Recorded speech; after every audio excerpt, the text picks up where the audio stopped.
May 14th, 1942. Ironbottom Sound, off Guadalcanal, 02:11 hours. Darkness smothered the Pacific like a sheet of oil as Lieutenant Thomas Reeve pressed his face to the salt-streaked bridge window of the destroyer USS Monssen, the ship creeping through the black water under full radio silence, engines throttled low to avoid detection. The night air tasted of hot oil, damp canvas, and the faint metallic tang of cordite left over from the afternoon's gunnery drills. Clouds hid the moon entirely. The sea lay flat and cold as glass, and the only light came from the faintest reflections off steel rails and the dim glow of shielded instruments behind him. Somewhere out there, silent, invisible, and still unknown to the Americans, Japanese destroyers prowled with a weapon no Allied officer yet fully understood, the Type 93 Long Lance Torpedo, a 24-inch oxygen-fueled giant that could travel over 20 miles at high speed without leaving a visible wake. But Reeve didn't know that, not yet. All he knew was that American ships were dying in the night from impossible shots, torpedoes that seemed to appear out of nowhere, striking from beyond any range the Navy believed the Japanese capable of. It felt like being hunted by ghosts. He wiped the condensation from the glass with the back of his glove and scanned the dark horizon.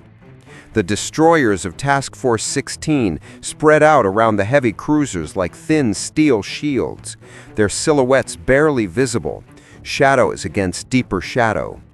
To starboard, the bulk of USS San Francisco loomed like a black fortress sliding through the water. Every man on watch stood rigid, speaking only in low murmurs, their nerves pulled tight from weeks of night battles in these cursed waters sailors had begun calling Ironbottom Sound. A battlefield where ships went down so fast their boilers barely had time to cool. Reeve checked his watch. 02:11. Calm seas. Perfect torpedo weather, though he didn't yet know to fear that thought. He stepped out onto the starboard wing of the bridge, the warm Pacific air mixing with the faint stink of diesel rising from below. The sea was so black and smooth it might have been a sheet of polished stone. No wind, no foam, no warning. Then, movement, a flicker, on the horizon. Reeve leaned forward, squinting. Something, just a shift in the darkness, gone as quickly as it appeared. "Bridge, starboard lookout," a voice crackled over the sound-powered phone. "Possible light, bearing 181, very faint." The officer of the deck stiffened. "Confirm?" "Cannot confirm, sir. Could be starlight through the clouds." But Reeve felt something tighten in his gut, a sense of wrongness he couldn't explain. The Pacific had a way of whispering danger before shouting it. He adjusted the binoculars. Nothing, just empty night. He lowered them and froze. For a fraction of a second, at the far edge of vision, he saw a glint, not a searchlight, not gunfire, like metal catching a stray photon, as if someone, something was out there watching them. Then it vanished into the darkness. He blinked hard. Fatigue? Imagination? He wanted to believe that, but deep inside, something colder whispered that he hadn't imagined it. Something was out there, something moving with purpose, something he could not see. He stepped back into the bridge. "Sir," he said quietly to the ODD, "I think something is ahead of us." The officer gave him a long look, wary, tired, but listening. "A ship?" "I don't know." Before the conversation could continue, the sonar operator's voice rang out down the voice tube. "Bridge, sonar contact faint, bearing 180, no screws, no machinery, but something's out there, something big." Reeve's heartbeat stumbled. No screws, no engines, no cavitation, nothing moving, just presence, as if a steel shark hung dormant in the water. The ODD straightened. "Sound, general quarters." Klaxons blared, boots thundered across steel decks, officers rushed to stations, gun crew scrambled into position. But deep beneath the rising noise, beneath the alarms and shouted orders, Reeve felt that flicker again, the faint glint out on the horizon, subtle, calculated, wrong. A chill crept into his spine, because whatever was out there hadn't been startled. It hadn't reacted. It hadn't run. It had been waiting. And as Monssen's crew rushed to battle stations, Lieutenant Reeve sensed the truth he could not yet prove. Their enemy had already fired. Long before they even knew the battle had begun. May 14th, 1942.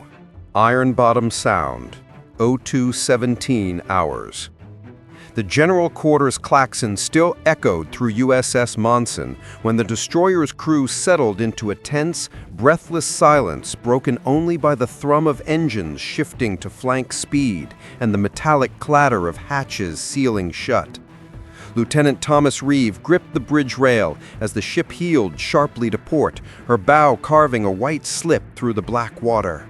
Searchlights stayed dark, guns stayed cold. They were blind, running silent.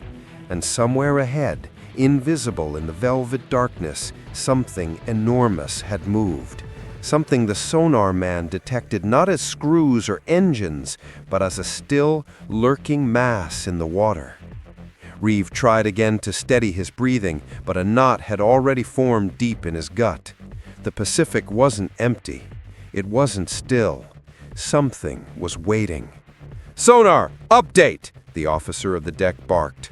"Contact fading, sir," the reply came back, crisp, strained. "Still no screws, no cavitation, range unknown. Could be thermal layer interference." But Reeve could hear the truth behind the operator's voice. This wasn't thermal. This wasn't normal. Something in those waters, silent and unmoving, was too large, too deliberate to be a phantom echo. Reeve stared into the black horizon again, the memory of that brief glint still burning in his vision. The destroyer's crew whispered theories under their breath. A submarine drifting dead in the water, a reef, an uncharted wreck. But none of those would explain the faint metallic flash he'd seen, or why the Japanese always seemed to hit from impossible distances at night. "Bridge, look out!" a voice suddenly snapped through the intercom. "Bearing 185, something in the water!" Reeve lunged to the starboard window. At first he saw nothing. Then, there it was, a pale streak, thin, low, almost invisible, cutting across the water far off their bow. Not white foam, not wake churn, something else, something smoother, faster, traveling against the grain of the sea like a shark's fin dragging just below the surface. "Torpedo wake!" Reeve shouted instinctively, then stopped, because it wasn't a wake, not the kind he had trained to identify. Allied torpedoes ran with compressed air, leaving long white trails of bubbles behind them. But this streak, barely visible at all, a ghost line in black water.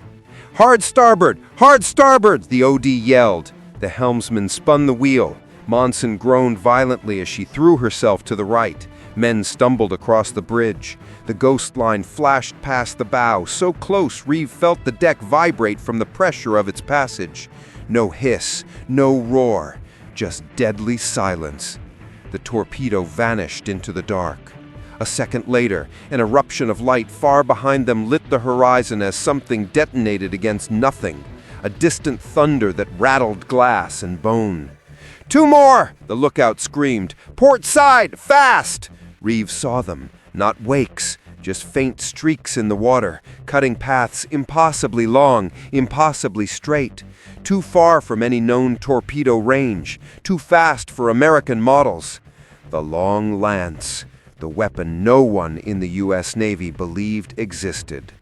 But here it was, silent, oxygen-fed, massive, slicing through the sea like a spear. "Come about! 30 degrees! Now!" Monssen lunged into another evasive turn, her stern digging into the waves. Torpedo number 2 slid past harmlessly. But number 3... "Brace!" someone yelled. The water erupted 30 yards to port, a towering plume of white fire and spray. The shockwave punched the destroyer sideways, throwing Reeve into the railing and knocking sailors clean off their feet. Lights flickered, the deck groaned, steam hissed through ruptured piping. "Damage control, report! Port forward compartments taking water, bulkhead holding, barely. Battery shorted, trying to reroute power." Reeve struggled upright, ribs screaming, mind racing. Those torpedoes, those impossible streaks, that silent, gliding mass on sonar, it all connected. The Japanese weren't firing from 2 or 3 miles away. They were firing from 10, from 15, from 20. The long lance didn't use compressed air. It used pure oxygen, leaving almost no trail at all. The Americans weren't battling ghosts. They were battling physics they didn't yet understand. "More torpedoes incoming!" the sonar operator suddenly cried. "Bearing 182! Multiple signatures! Fast!" Reeve grabbed the binoculars, scanning the darkness. Nothing. Just endless black sea. But the hair on his arms lifted, instinct whispering again, "You're being watched." As the crew braced for impact, something moved at the edge of his vision. Not in the water, not a ship, a silhouette on the far horizon. Just a darker shape against darkness, not moving, watching the entire battle unfold. He froze, his breath caught in his throat. A human form, or something like it. Tall, still, impossible to place at that distance. Not on a ship, not on land, just there, on the water, as if standing atop the sea itself. He blinked hard. The silhouette didn't waver, didn't react to explosions, didn't move as Monssen's guns finally opened up, blasting the night. It simply watched. "Sir!" shouted a sailor. "Orders?" Reeve's tongue felt numb. The silhouette remained in the same position, featureless, impossible, like a shadow carved into the horizon. He swallowed hard. "Maintain evasive pattern," he forced out. "Keep turning. Engines flank." Monssen heeled again, racing through the night as more long lances carved through the water behind her. The Japanese destroyer still remained invisible, hidden beyond the range of American eyes and ears. But the torpedoes kept coming, silent, deadly, unstoppable. And through it all, that lone figure watched without moving, without blinking, without fear, as if waiting for this moment, as if it had known precisely where to stand long before the first torpedo had ever been launched. Another explosion thundered across the black ocean, this time closer. The deck lurched. Reeve grabbed the railing, eyes locked on the impossible silhouette on the horizon. His chest tightened, his skin prickled, his instinct screamed. Because whatever that figure was, whoever it wasn't part of the Japanese fleet. It wasn't a sailor. It wasn't a trick of night vision. And it wasn't going away. Something else was in Ironbottom Sound with them. And unlike the torpedoes, this presence wasn't trying to kill them. It was simply watching, patiently, like it had been waiting for this very moment. May 14th, 1942. Ironbottom Sound. 02:28 hours. The sea boiled with distant fire as USS Monssen tore through the black water in a desperate zigzag, her engines shrieking at flank speed, her hull shuddering with every evasive turn. Another long lance detonation thundered astern, sending a shockwave beneath the keel that rattled the deck plates like bones inside a steel coffin. Lieutenant Thomas Reeve clung to the bridge rail, ribs screening, eyes fixed on the dark horizon ahead, on the impossible silhouette still standing far off against the night, unmoving, unshaken, watching. It wasn't a Japanese ship. It wasn't on a Japanese ship. It wasn't even near the Japanese ships. It stood where no man could stand, balanced perfectly against the seam of sea and sky, black against black, as if the ocean itself held it upright. But there was no time to think about it, no time to doubt what he saw. A voice tore through the chaos. "Torpedoes, 4 more, bearing 180 and closing fast." Reeves spun toward the forward windows. Nothing. No wakes, no bubbles, just black water swallowing their entire world. The torpedoes were invisible until impact, invisible until too late. "Helm, hard to port," the OOD barked. "All ahead flank, keep the screws biting." Monssen lurched again, steel groaning under strain. Her bow swung violently left. The sea rose in white sheets around the hull as she tried to outrun weapons no one had believed possible minutes ago. Reeve forced his gaze back to the silhouette. It was still there, still watching, still impossibly still. Every instinct he had screamed that the figure wasn't Japanese, wasn't friendly, wasn't human. But before he could steady his thoughts, the sonar operator's voice cracked through the bridge. "Impact in 10 seconds! Multiple contacts! They're bracketing us!" Reeves' heartbeat hammered hard enough to drown out everything else. The torpedoes were coming from 2 sides, closing in like jaws. There was no maneuver left, no escape turn, no counterfire, no trick. The long lances had outplayed them. "Brace!" someone shouted. Reeve gripped the rail. Peters grabbed the bulkhead. The helmsman ducked. Then a burst of white light flashed under the waves, not an explosion, but a strange, ghostly glow that traveled outward in a circular ripple. The bridge went silent. The sea itself seemed to inhale. The sonar operator gasped. "Contact gone." "Gone?" the OOD barked. "What do you mean, gone?" "Sir, torpedo echoes just vanished, like they broke apart." Reeves' eyes snapped to the horizon. The silhouette was no longer watching. It was moving, slowly, silently, turning away, as if walking across the water, as if the ocean itself bent beneath its steps. He blinked. The figure dissolved into the night, fading into nothing, leaving only the turbulent swell of water behind, disturbed by something large, moving away. "What the hell was that?" the OOD whispered. Reeve didn't answer, couldn't, because at that exact moment, the sonar operator's voice trembled through the intercom. "Sir, something enormous just passed beneath us. Depth unknown. No screws, no signature. It's gone now." Reeve stepped onto the bridge wing, staring into the darkness where the figure had vanished. The empty sea was empty again, as if nothing had ever been there at all, as if the torpedoes had simply disappeared. "Enemy destroyers turning away! They're breaking contact!" Reeve exhaled shakily. The nightmare had ended as suddenly as it began. Monssen slowed to a cautious glide. Damaged control teams raced below deck. Officers reported cracked bulkheads, buckled frames, one injured sailor, but the ship was alive. Against all odds, she was alive.